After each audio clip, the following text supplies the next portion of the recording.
प्रिय दर्शकों, आप सभी का स्वागत है हमारे इस YouTube चैनल पर। दर्शकों, यदि मैं आपसे एक प्रश्न करूं कि आपके पास यदि घड़ी ना हो तो आप समय को फिर कैसे देखते? तो आपका एक सीधा सा प्रश्न होगा कि मैं बाहर जाकर के देखूंगा, यदि सब तरफ अंधेरा है तो रात है, और सुबह है, उजाला है तो दिन है, और बहुत तेज उजाला है तो दोपहर है, कम है तो शाम है, और आरंभिक सुबह है, सूर्योदय का समय है, तो इसका मतलब है दिन आरंभ हुआ है।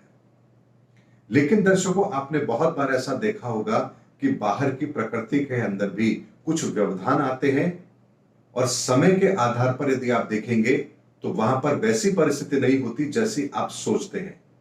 यानी कि इस समय, यदि वर्तमान समय की मैं बात करूं, तो बहुत सारे देशों के अंदर 15 से 16 घंटे का दिन है, तो कहीं पर 7 से 8 घंटे का दिन है। ऐसे में यहां पर यदि हमारे पास समय ना हो, यानी कि घड़ी ना हो, तो हम ये नहीं समझ पाएंगे कि इस समय पर वास्तव में रात है, लेकिन सूर्यास्त अभी बहुत लेट होगा, इसीलिए यहां पर बाहर हमें उजाला दिख रहा है। दर्शकों, ठीक इसी तरीके से इस ब्रह्मांड के अंदर भी आने वाला समय किस तरह का रहने वाला है, उस समय को पहले से इंगित करने का काम यदि कोई करती है तो वो एस्ट्रोलॉजी है। एस्ट्रोलॉजी के अंदर ग्रहों के परिवर्तन जो आने वाले समय में होने वाले हैं, जो उसकी चाल है, वो ये बताती है कि किस तरह की परिस्थितियों का जन्म अब ब्रह्मांड में हो रहा है और उसका प्रभाव इस धरा पर क्या पड़ेगा।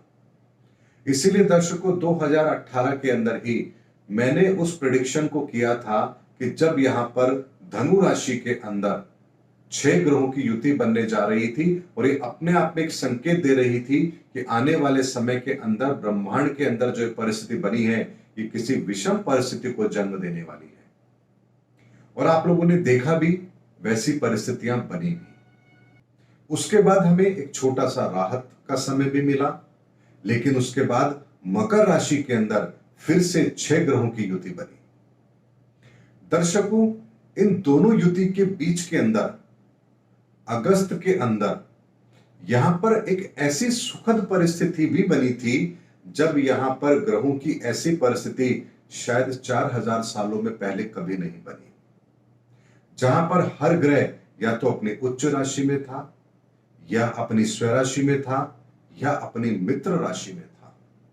यानी एक भी ग्रह की परिस्थिति ऐसी नहीं थी जो किसी भी तरह के अनिष्टकारक परिणाम को देने की ताकत रखती हो। और यह हमें संकेत मिला था कि परिस्थितियां अब तेजी से सामान्य होने वाली हैं, और हुई भी थी। यानी बीच के अंदर ऐसी परिस्थितियों का निर्माण हुआ था जहां हमें लगा था कि ये दुनिया अब सुरक्षित है। लेकिन फिर से मकर राशि के अंदर वही 6 ग्रहों की युति बनी, और फिर संकेत मिला कि स्थितियां बिगड़ने वाली है। यानी ईश्वर हमें बार बार ये संकेत दे रहा है कि आने वाली परिस्थितियां किस तरह की हैं। और इससे बड़ा वो संकेत और क्या देगा कि आने वाला समय बहुत ही सुनहरा है, क्योंकि अगस्त के मध्य के अंदर उन्होंने ये संकेत इस पृथ्वी को दे दिए थे, जब ग्रहों की वो सुखद परिस्थिति बनी थी कि हां, अब आने वाले समय के अंदर एक बहुत बड़ी लड़ाई भी होगी, उसे हम जीतेंगे भी, और एक सुनहरा समय भी आरंभ होगा। ईश्वर इससे बड़ा और हमें क्या संकेत देगा कि आने वाला समय अच्छा है, सुनहरा है। बस हमें अपने अंदर वो सकारात्मक सोच रखनी है, जिसके द्वारा ही हम इस विषम परिस्थिति को पार कर पाएंगे।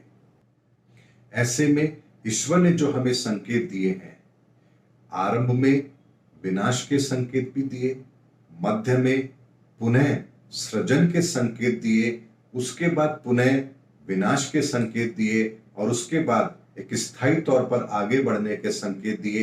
ये 4 संकेत हमें मिले हैं, 3 संकेत हम पार कर चुके हैं, चौथा संकेत भी अब हमारे सामने है। यानी ये मई के बाद से हम एक स्थायी तौर पर इन परिस्थितियों को काबू करने में कामयाब होंगे। जब पिछली 3 परिस्थितियों का आकलन बिल्कुल सही है, तो इस चौथी परिस्थिति का आकलन कैसे खराब हो सकता है। यानी कि पहले जब धनु राशि में 6 ग्रहों की युति बनी, कोरोना का पहला कालखंड हमने देखा। अगस्त में स्थितियां बेहतर बनी, हमने सब कुछ खुलता हुआ देखा, सारे काम यथावत होते हुए शुरू हुए, यहां तक कि cinema hall, swimming pool, gym सब कुछ खुल गया था। फिर यहां पर जनवरी के बाद से वापस से 6 ग्रहों की युति बनी, हमने वापस से उसका माहौल देखा। आज हम फिर दोबारा बहुत सारे प्रतिबंधों को झेल रहे हैं और मई के बाद की ग्रहों की परिस्थितियां हमें फिर बता रही हैं कि एक लंबे प्रोटोकॉल को फॉलो करते हुए अब हम यहां पर स्थायी तौर पर आगे बढ़ने वाले हैं। 3 परिस्थितियों का आकलन जब सही रहा है तो चौथी परिस्थिति का आकलन भी ठीक ही रहेगा, चाहे वर्तमान परिस्थितियां कुछ भी कह रही हो। क्योंकि पहले की 3 परिस्थितियां भी जब नहीं बनी थी, उससे पहले ग्रहों का आकलन कुछ कह रहा था, वर्तमान परिस्थितियां कुछ और थी, लेकिन जैसे ही वो समय आया ठीक वही हुआ जो ग्रह करवाना चाहते थे और आज भी वही हो रहा है। एक तरफ जहां पूरे हिंदुस्तान के अंदर त्राहिमाम मचा हुआ है, 3.5 लाख से ज्यादा केसेस रोज आ रहे हैं, लगता है कि गई 2-4-6 महीने के अब शायद इससे कैसे बाहर निकलेंगे, लेकिन निश्चित मानिए ग्रहों की ताकत थी जिसने मार्च में एहसास भी नहीं होने दिया कि आप इतनी विषम परिस्थिति में आने वाले हैं और आज आने वाली ग्रहों की परिस्थिति भी आपको यह एहसास नहीं होने दे रही है कि हम बहुत जल्दी से बाहर भी निकल जाएंगे। लेकिन यदि हम पूर्ण रूप से ग्रहों के आकलन पर भरोसा करें और उसी के अनुसार प्रेडिक्शन करें तो यहां पर प्रेडिक्शन सही होती है, इसमें कोई संदेह नहीं है। क्योंकि वर्तमान परिस्थितियां हमें भ्रम में डालती हैं। अरे केसेस बढ़ रहे हैं, कैसे कम होंगे, कैसे कहें वीडियो के अंदर कि केसेस कम हो जाएंगे, लेकिन ये मेरा मत नहीं है। मैं सिर्फ और सिर्फ ग्रहों की परिस्थिति का अध्ययन करके वो चीज आपके सामने रखता हूं। सही हो या ना हो वो एक अलग विषय है। हो सकता है मेरी कैलकुलेशन में कोई मिस्टेक हो सकती है, लेकिन परिस्थितियां तो वही हैं, परिणाम तो वही मिलेगा, थोड़ा इधर उधर हो सकता है। ऐसे में वो जो थोड़ा सा इधर उधर होता है वो भी हम अपनी गलती को स्वीकार करते हैं कि हम में ही कहीं कोई कैलकुलेशन में मिस्टेक हुई है, लेकिन ग्रहों की परिस्थिति तो वही है, वही बनी है और वही परिणाम देगी।